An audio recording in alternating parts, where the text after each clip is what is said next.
बच्चों, मैं आशा करता हूँ आप सभी लोग अच्छे होंगे। मैंने अभी पिछले वीडियो में आपको सीमांत उपयोगिता के बारे में बताया था कि सीमांत उपयोगिता क्या है। जिन लोगों ने अभी वो वीडियो नहीं देखी है, आप देख लीजिए, प्ले लिस्ट में आपको मिल जाएगी। आप जब आप सीमांत उपयोगिता को देख लेंगे तो अभी हम उस क्रम को आगे बढ़ाते हैं और अभी हम कुल उपयोगिता, वैसे मैं उस वीडियो में भी आपको कुल उपयोगिता के बारे में बता चुका हूं, लेकिन फिर भी आपको एक बार पुनः बता देता हूं कि कुल उपयोगिता क्या होती है, उसकी क्या परिभाषा होगी। इसको अंग्रेजी में बोलते हैं टोटल यूटिलिटी। टोटल यूटिलिटी, कुल उपयोगिता। तो इसकी सबसे पहले बात करते हैं परिभाषा की। क्या परिभाषा लिखेंगे आप? कुल उपयोगिता को आप कैसे परिभाषित करेंगे? क्योंकि आप समझ तो हर बात को जाते हैं, लेकिन जब आपकी बारी आती है कि किसी बात को आप शब्दों की शब्द सीमा में बांधना एक बड़ी कला होती है। अर्थशास्त्र में ये बड़े काम की बात है कि आपको किसी भी अवधारणा को शब्दों में बांधना आ जाए।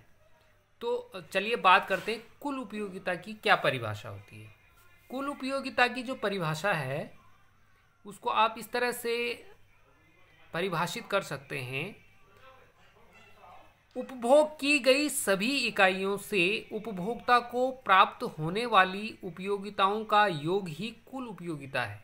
यानी अगर कोई उपभोक्ता किसी वस्तु का उपभोग कर रहा है तो उसके द्वारा उपभोग की गई समस्त वस्तुओं से जो उसको प्राप्त हुई है उपयोगिता, अगर उनको जोड़ दिया जाए तो प्राप्त हो जाती है हमको कुल उपयोगिता। मैं आपको यहाँ पर एक टेबल ड्रॉ कर रखी है मैंने।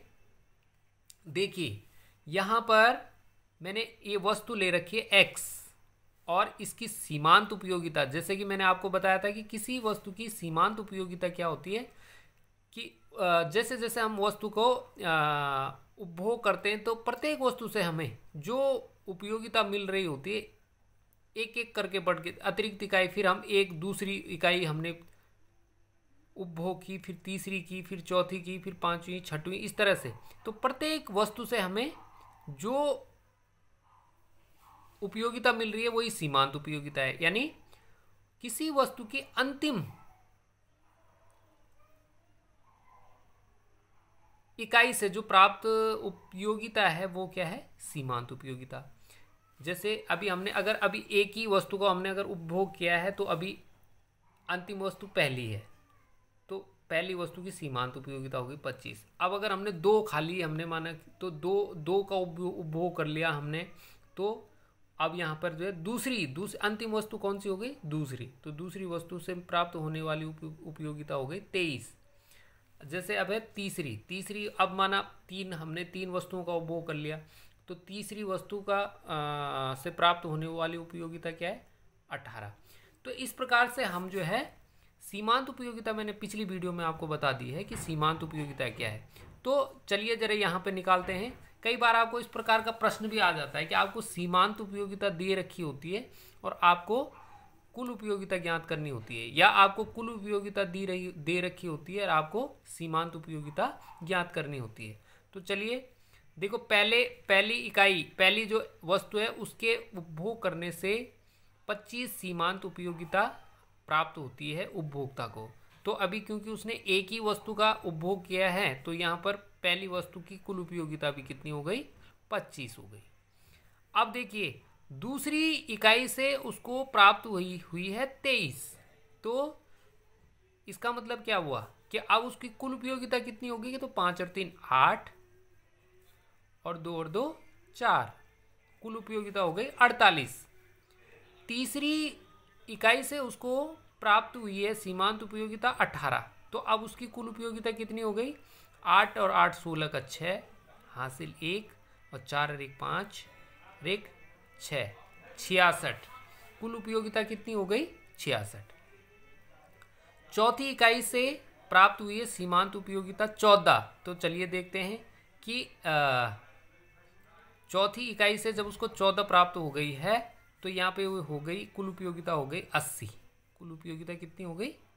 80। देखिए 6 और 4 10 का 0 हासिल 1 और 6 और 1 7 और 1 8।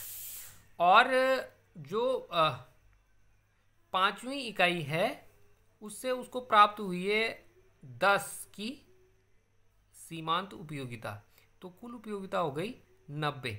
इसको चेक करने का एक तरीका बता देता हूं आपको। अभी जो छठवीं इकाई है, छठवीं इकाई से प्राप्त जो सीमांत उपयोगिता है वो है 0, यानी जब मैंने बताया था कि ये पूर्ण संतुष्टि का बिंदु है तो यहाँ पर कुल उपयोगिता में कोई वृद्धि नहीं हुई, तो यहाँ पे कुल उपयोगिता रह गई हमारी 90। इसको आपको अगर आप ये देखना चाहते हैं कि आपने कुल उपयोगिता सही निकाली है या नहीं निकाली, तो आपको इन वस्तुओं को अगर आप जोड़ेंगे, इन जो सीमांत उपयोगिता है अगर वो जोड़ेंगे उनका योग 90 आना चाहिए। तो अगर इनका योग 90 आएगा तो इसका मतलब हमारी जो कुल उपयोगिता है वो हमने ठीक निकाली है।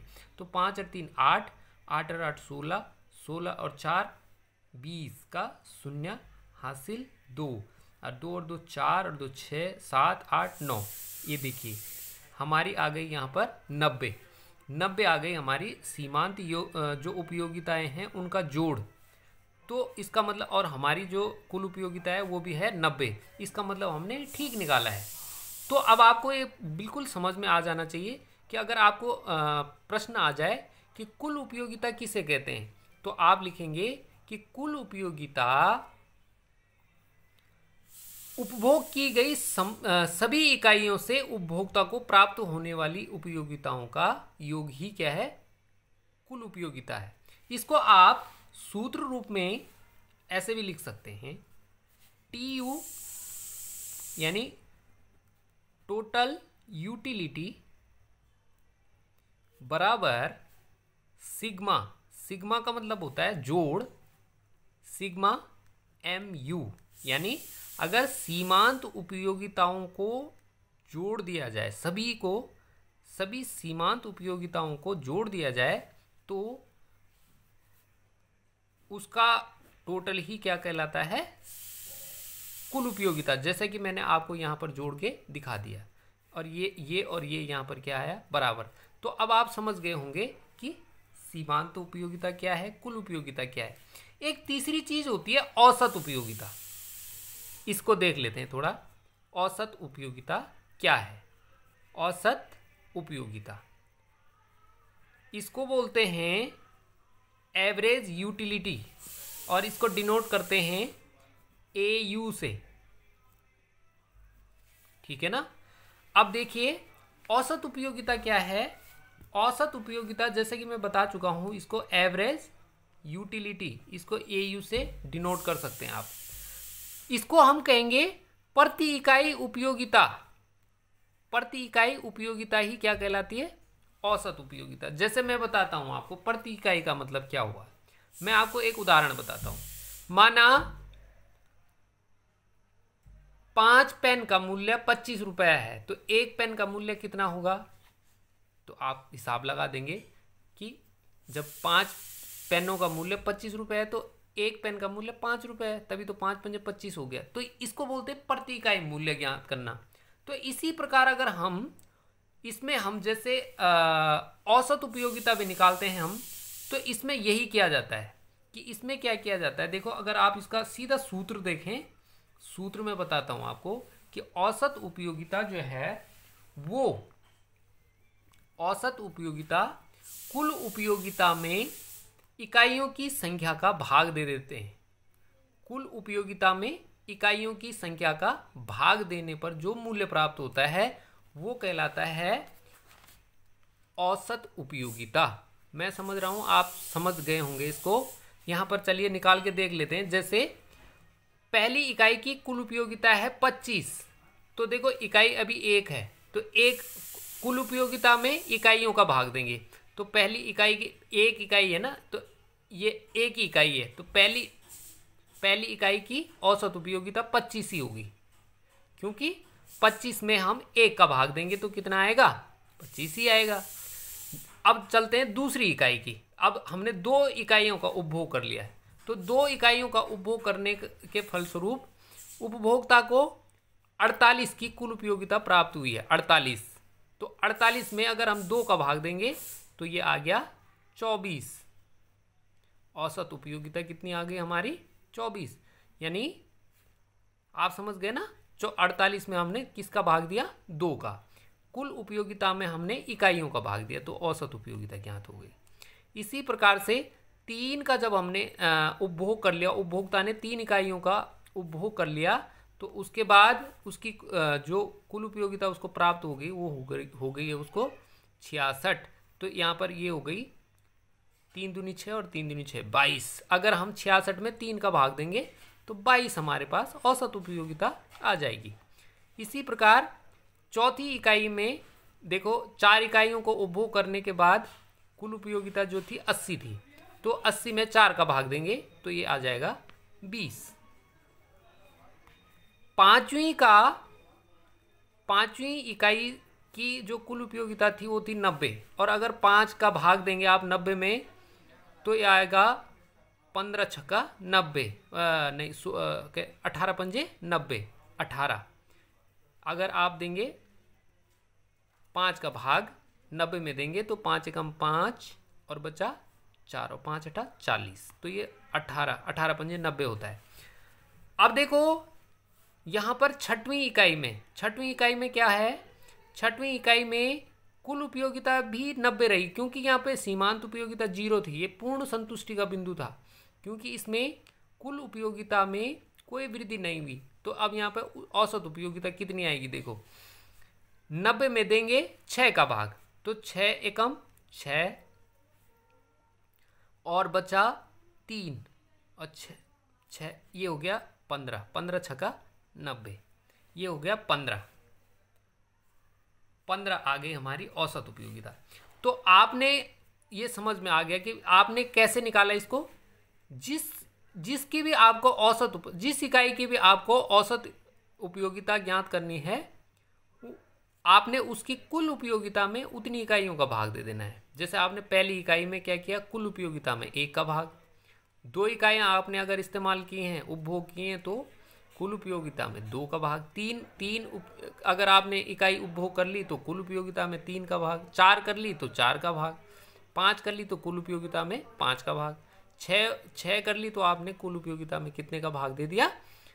6 का भाग दे दिया। तो आपको औसत उपयोगिता पता चल जाती है। तो मैं समझता हूँ आपको अब सीमांत उपयोगिता क्या है, कुल उपयोगिता क्या है और औसत उपयोगिता क्या है, इस संदर्भ में आपकी सारी जो जिज्ञासाएं हैं वो क्लियर हो गई होंगी।